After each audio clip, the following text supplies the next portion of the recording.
In this video, we're going to talk about penetration pricing. We'll start with a quick definition explaining what penetration pricing is.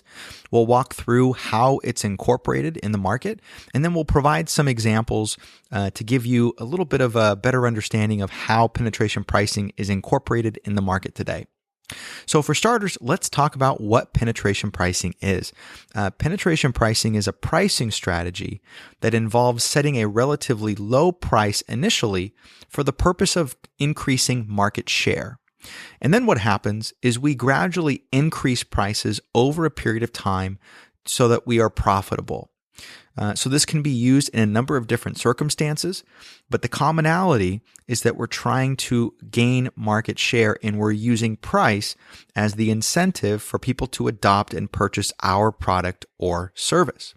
So let's see how this works in comparison to the prior video where we talked about price skimming. So penetration pricing, again, is a little bit of a different strategy. So instead of starting with a high price, we're actually going to start with a low price. And so we're going to go ahead and put price on the y-axis here, and then the quantity of goods demanded is going to go over here on the x-axis. And so again, very similar to past, we know that as the price of a product decreases, the quantity demanded begins to increase. That's kind of the basic idea, the law of supply and demand. So where penetration pricing is different is that instead of pricing our product high, we're actually going to start relatively low, and then we're going to gradually increase prices.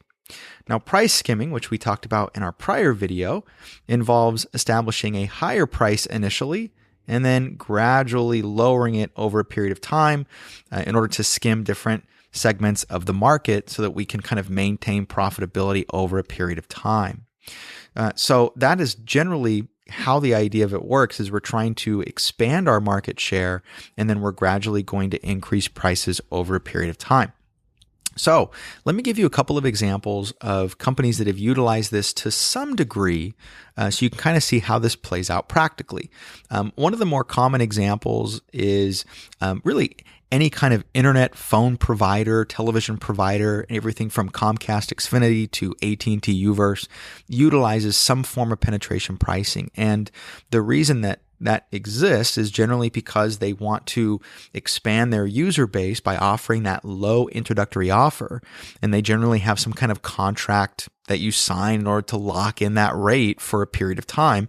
And then once that kind of grace period ends, the contract or the offered price goes up and sometimes rather significantly. That would be an example of penetration pricing, is trying to offer a really low price to attract consumers and then eventually increasing prices. And what you're hoping is that the customers eventually just won't switch. And so when your Comcast bill or your TV bill goes up, the provider is hoping that you don't exert the effort to shop around and to switch services and that sort of thing. And the reason for that is usually the introductory prices that are offered via penetration pricing don't allow for a great deal of profitability. The margins are generally very slim. And so the business needs to increase prices over a period of time to be able to offer the service profitably. The other company that I think of that utilizes this to an extent, or at least had in the past, is Southwest Airlines.